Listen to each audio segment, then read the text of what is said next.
castanets, and go for it. But we are going to hear the gospel. And so in the midst of this gospel lesson, I want you to, with me, think about how in the midst of this lesson and in this lesson lived out in our day-to-day, we as a people can continue to choose love. Choose the way of love. The way of love was the overriding message of our presiding bishop at General Convention, and I want it to be our message as well. And so hear these words from the Gospel of Mark. King Herod heard of Jesus and his disciples, for Jesus' name had become known. What had they heard? What had they heard? His way of loving all, his confronting powers, his casting out evil, his teaching, his healing. They heard. Some were saying, John the Baptizer has been raised from the dead, and for this reason these powers are at work in him. But others said, it is Elijah. And others said, it's a prophet like one of the prophets of old. They couldn't figure out, who is this Jesus? But when Herod heard of it, Herod, in this story, is the son of the great King Herod. The great Herod the Great. This is Herod of Antipas, who's the ruler of Galilee. In this gospel, it says he's King Herod. But you should know, the commentaries say that whether this is a slam in this gospel lesson or a mistake, King Herod, his father, was granted the title king from Caesar, but he was not. When the son asked for the title, he was banished and exiled from Galilee. Just so you know. When Herod heard of it, this man who would like to be called king, he said, John, whom I beheaded, has been raised.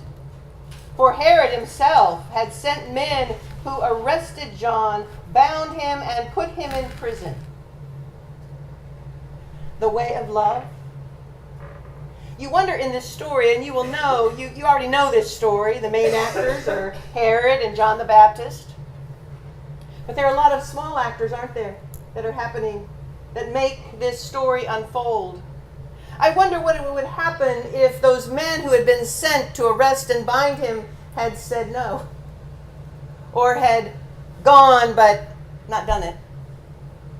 I wonder what it would have meant for them to choose a way of love.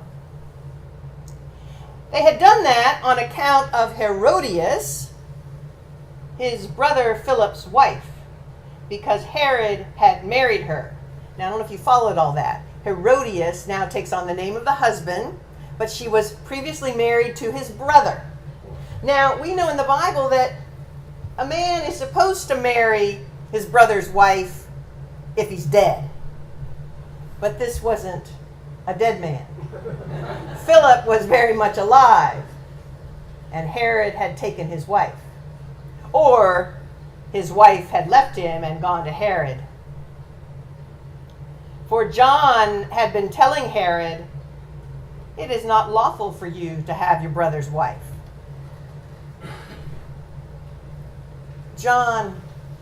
Did John walk in the way of love?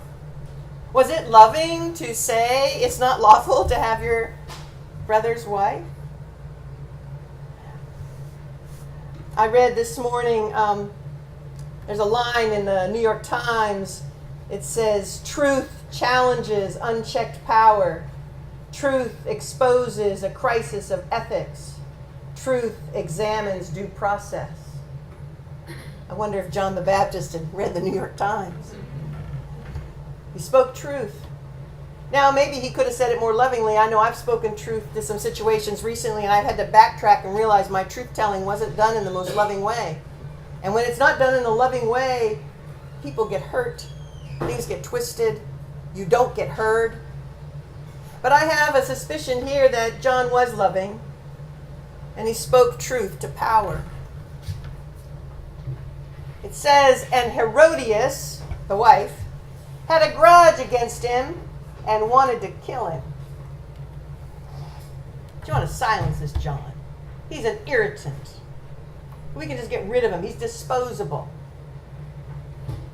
But she could not, for Herod feared John, knowing that he was a righteous and holy man, and he protected him. What? He arrested him, bound him, put him in prison, but it says he feared him because he was righteous and holy, and he protected him.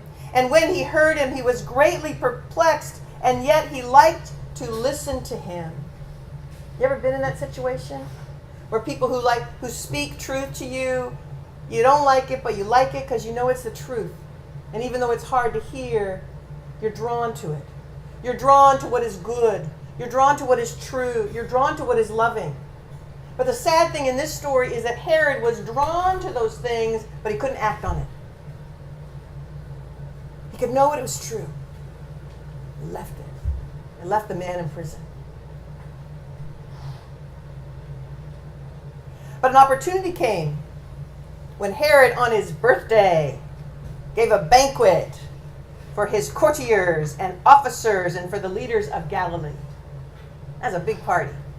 This is a lavish occasion like we've seen this past week, with all the festivities going on. And these are important people. And you wonder, did they act in love? These people? Well, you could say, well, they're just invited to a party. What's the big deal? And yet, sometimes we're drawn into power. We like to be with it. We take advantage of the gifts that we receive from it. And when are there times we say, no, I'm not really going to go there? I know I've heard men and women, who say, I'm not going to that bachelor party because it's not going to be a good thing. Hen parties too. In England, they're hen parties. They're bigger than the bachelor party. We make choices of who we're going to associate with and what we're going to participate in. And so these people are, I believe, complicit even in this unfolding story. What do we choose in terms of who we associate with? What benefits will we gain? When his daughter, Herodias, now they're calling the wife Herodias and the daughter Herodias, but in another text it calls her Salome. And some of you may know, there's operas written about Salome and plays written about Salome. And it says she came in and danced. Now this was not some cute little tap dance. It says she pleased Herod and his guests. Where was the love of this girl's mother to say, no, you will not let my daughter will not go in front of all these men and dance for them? Where was the way of love of this mother? Or of Herod for his child or his stepchild? The way of love that says, no, I will not ask that of my child. And it says she pleased them. You get this sick feeling in your stomach, don't you, when you imagine this? I imagine this teenage girl dancing in front of all these men. And he says to her, ask me for whatever you wish and I will give it. You're going to see him. And he solemnly swore to her, whatever you ask me, I will give you, even up to half my kingdom.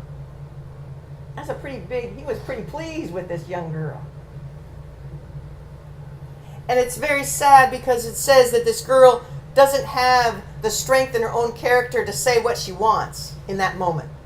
And I'll never forget when, Larry and Betsy Rodman are Megan's godparents, and we came home from furlough in Bolivia, and Betsy took Megan to Toys R Us and said, you can have whatever you want. And we said, Betsy, are you out of your mind? And, Megan bought her baby doll, Abigail Joy, which she carried for, how long? We still have Abigail Joy.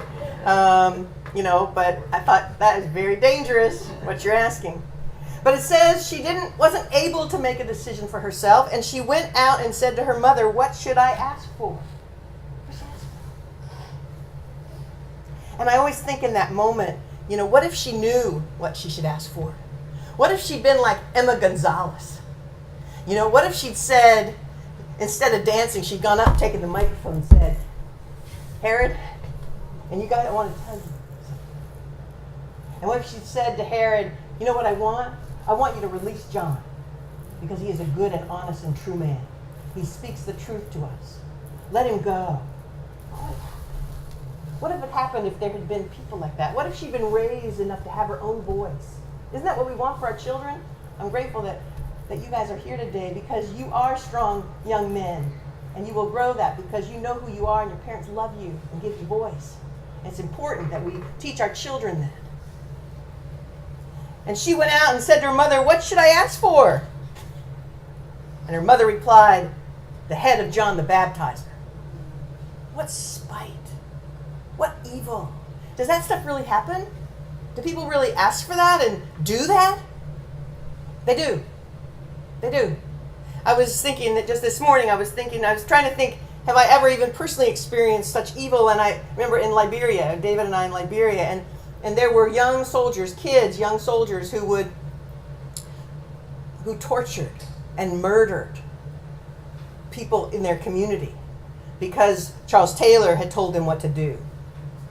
And now, do I blame Charles Taylor? Do I blame these young boys?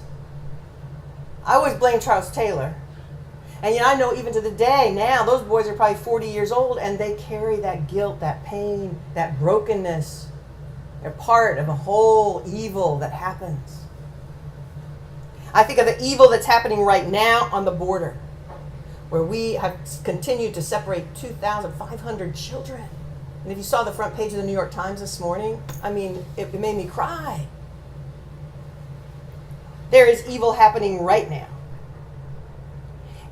Immediately, she rushed back to the king and requested, I want you to give me the head of John the Baptist on a platter.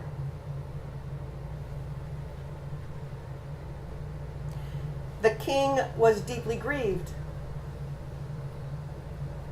And at that moment, you think, where's the way of love? This is the king. He has power. Now, we can look at this as just a story, but each one of you in this room have power.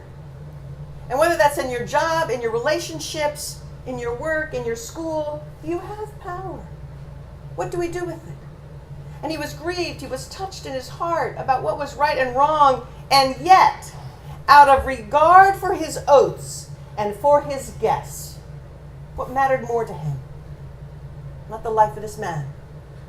Not what was true and good and loving, but an oath. And to please the men in the room, he did not want to refuse her.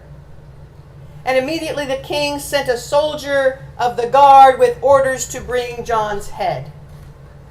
The way of love. I think of that young soldier who was told to go and do this.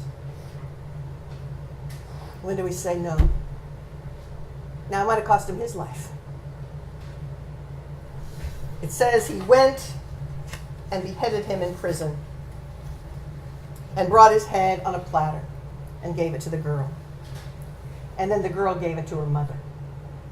I don't think there's a more gruesome tale in the whole Bible. And I'm sorry to have to read it on a Sunday morning. And yet I realize in the midst of this, we choose the way of love. When his disciples heard about it, they came and took his body and laid it in a tomb. The story ends. It seems like all is over. And John's disciples risk to enter Herod's court and take the body of their beloved leader and lay his body in a tomb, similar to what will happen with Jesus. It seems like the mission is over, but it's not. And the next portion of Scripture, which is not in the lesson for today, will tell of the ministry of Jesus' disciples after they went out 2 by 2. Last week, they went out 2 by 2. And how they will come back and tell of what they did. And Jesus will feed hungry people. He will be they will be like sheep without a shepherd, and he will feed them. And evil will not get the last word. We live in a broken world where tyrants who appear powerful but inside are weak and spineless who don't value human life except their own, where people close to them have choice to choose good or evil, light or darkness, truth or lies, love or hate. Do not despair. We get to choose the way of love. We get to choose it over and over and over. We get to choose it today. Because as we say so often, goodness is stronger than evil. Love is stronger than hate. Light is stronger than darkness. And truth is stronger than lies. I close by, I want to give you a gift. It is taken from the book that I recommended last week, Daily Prayer for All Seasons. And in it is a prayer for the evening. It's a little Vespers. Could literally, you could probably do it in 5 minutes, or you could take 30 if you want to pray longer and meditate longer, but it's very short. And on the back, it has the way of love, the way, a rule of life, 7 practices for a Jesus-centered life. And I want you to take this, and I ask that you join me this week, and whether you do it at night or sometime other in the day, whether it's with your family or do it alone, I invite you to join me in this. Because choosing this way of love is not an easy thing. We need to gather day by day and meditate on the life and teachings of Jesus. We must pray. We must gather together. And so, in closing, I give you this. Let's ask that you take one and pass it around. And Amen.